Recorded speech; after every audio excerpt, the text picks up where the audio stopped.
Kalungkutan ay lagi na lang, kasiyahan ay minsan lang makamtan.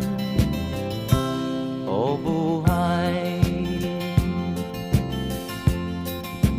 kahit sa mga mayaman ay di lubos ang kanilang kasiyahan.